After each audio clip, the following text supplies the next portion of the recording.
Iowa, Mississippi, and South Dakota are among 7 states holding Democratic and Republican primary elections on June 7th.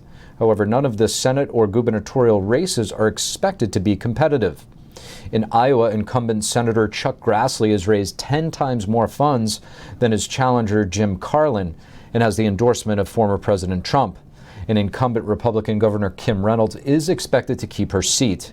In South Dakota, incumbent Republican Senator John Thune and incumbent Republican Governor Kristi Noem are both predicted to see smooth victories. And over in Mississippi, the state isn't holding Senate or gubernatorial races. Instead, all 4 congressional candidates, 3 Republicans and 1 Democrat, are seeking re-election. But according to the Cook Political Report, none of these seats are expected to flip. The House GOP is rolling out a new energy and climate change plan. How does it differ from the Biden administration's agenda, and what's its role in the upcoming elections? NTD's Iris Tao has more. As midterms approach, House Republicans on Thursday laid out a new strategy to try to address gas prices and climate change. The plan contains 6 pillars, including unlock America's resources, beat China and Russia, and American innovation. Republican Representative Garrett Graves says it'll focus on promoting oil and gas while trying to meet rising demands with renewable energy technologies.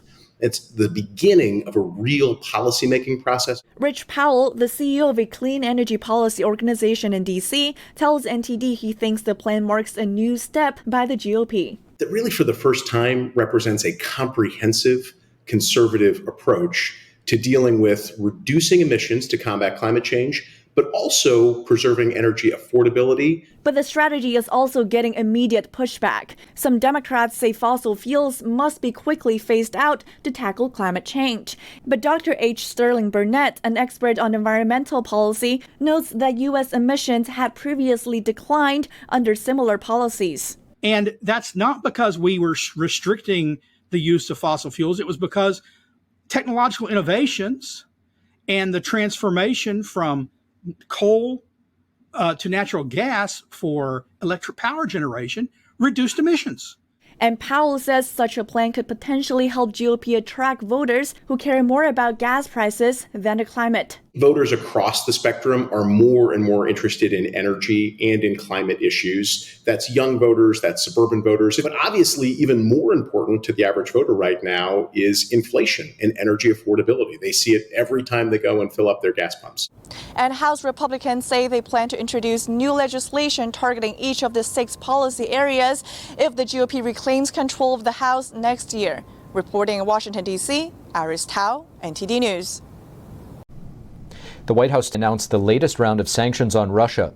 The target is Russian officials and elites close to Russian President Vladimir Putin. The Treasury and State Departments are aiming at Russian elites' luxury assets, including several yachts and aircraft belonging to President Putin's associates. The White House made it clear in a statement that the sanctions are meant to crack down on evasion and tighten sanctions to enhance enforcement and increase pressure on Putin and his enablers. This comes days after President Biden announced the U.S. is sending more advanced rocket systems to Ukraine. Secretary of State Antony Blinken says the threat posed by the Chinese Communist regime to a rules-based world order is the most serious long-term challenge facing the United States. We can't rely on Beijing to change its own trajectory. What we can do, and what we're working to do, is to shape the strategic environment around Beijing to advance our positive vision for an open, inclusive international system.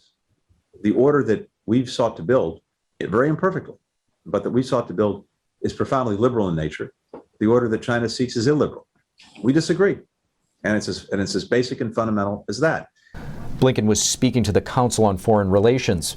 He said it's important for the Chinese regime to, quote, take the right lessons from Russia's invasion of Ukraine.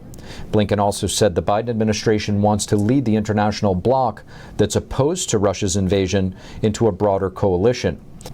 It would counter what it sees as a more serious long-term threat to global order from Beijing. Texas company AnyPlace MD is suing a China-based seller of COVID-19 test kits. The U.S. company ordered antibody test kits manufactured in China, the only place that they were available, at the start of the pandemic in 2020. The kits arrived after months of delays but were never used. Initial testing by the company found the kits produced test results that were inaccurate. A spokesperson said the kits were hard to read and showed false positive results. The U.S. company is now suing the kit's China-based seller in hopes of recovering the losses.